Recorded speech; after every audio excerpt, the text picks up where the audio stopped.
Pinagpalang umaga sa lahat. Yan, lasing pa nga ako niyan. Medyo nahihilo ako niyan. Pero kailangan pumasok. Salute sa mga pumapasok ng lasing. Mga gustong sumabay dyan sa mahiwagang pinto. Arat na. Lumabas na ako ng bahay niyan. Yan. Yan, di na ako nag-commute kasi nahihilo ako sa biyahe. Sumorkat na ako sa mahiwagang pinto. Yan, dyan na ako, medyo nahihilo pa nga ako niyan. Yan, nakarating na rin sila, nagbihis na ako dyan. Una akong dumating sa kanila. Ulitan muna sila dyan, harutan, landian niya, nagbuhubad na kasi mata. Huli siyang dumating. Pero may huli pang dumating dyan. Yan, ako yan, pakit-pakit lang. Yan, nakapigpirma na nga kami ng mga DTR namin dyan. Yan, tapos na rin kami mag-almusal dyan. Yan, si CB, pakit pa, dumaan sa camera. Si Carlo, yan, ang ganda ng katawan mo. Sumasayaw-sayaw ka pa. Shoutout sa'yo, paring DTR, late ka ata ngayon. Yan, mga tinanghali sila ng gising. Hanggang sa umakyat na kami dyan. Yan, nag-aayos na kami ng mga hihilain namin sa kisame. Pinipili muna namin yung mga hihilain namin para hindi kami malito sa bill. Pagkatapos pala namin piliin yan, hihilain na namin sa taas. Yan, naggagawa na kami ng kable dyan. Kung sinong unang aakyat. Hanggang sa nag-break time na nga pala kami yan. Yan.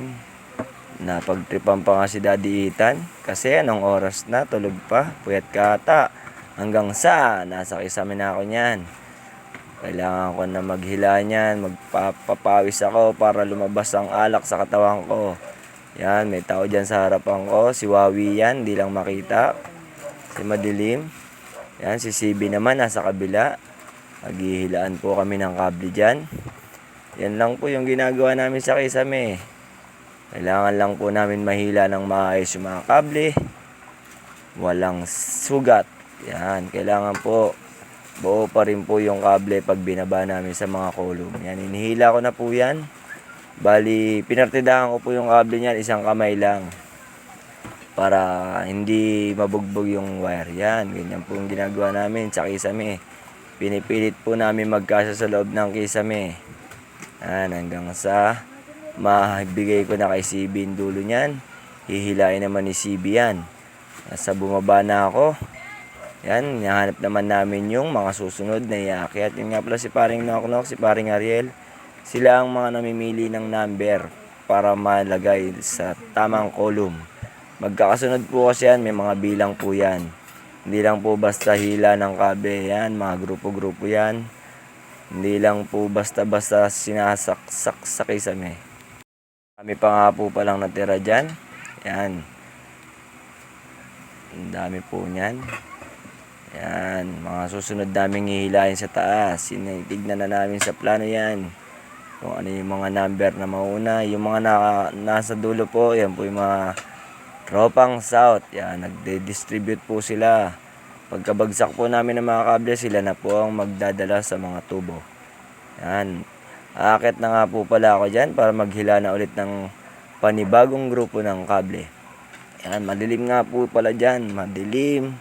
Maalikabok, sabay may uutot na katrabaho, hanggang sa masuffocate ka. Hindi ka naman bababa dahil nasa taas ka na. Yun, umakyat na ako dyan. Medyo ang sikip pa nga ng butas dyan, nahirapan ako umakyat. Pag akyat ko dyan, naka-ready na kagad yung sunod na grupo.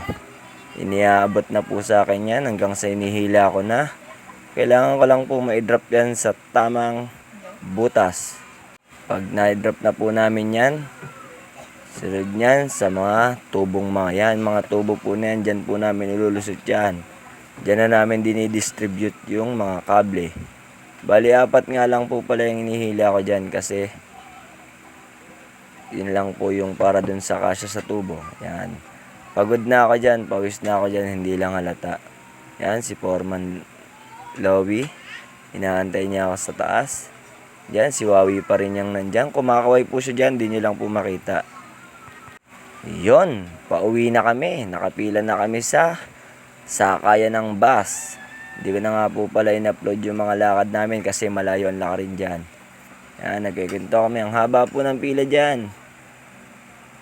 ang bagal ng mga bus na dumarating. Yan. Bali, tanggal inip, kaya nag-video kami dyan. Yan, harutan, kwentuhan. Shoutout sa'yo, CB. Naka Chris Brown ka ngayon. Yan, paring Knock, paring Ariel. Yan, waiting kami sa pilahan ng bus. Sobrang haba po ng pila dyan, kaya medyo natagalan kami. Inabot kami ng dilim. Bago kami makasakay ng bus, paggabi na. Hanggang sa nakasakay na kami ng bus. Yan, nagkahiwalay-walay po pala kami. Si Mata lang ang nakatabi ko sa upuan. Yan, nakaupo po kami. Sobrang siksikan na po talaga dyan. Nakipag-agawan na kami ng upuan. Kaya sa mga bumuwi, safe po. Maraming salamat sa panonood.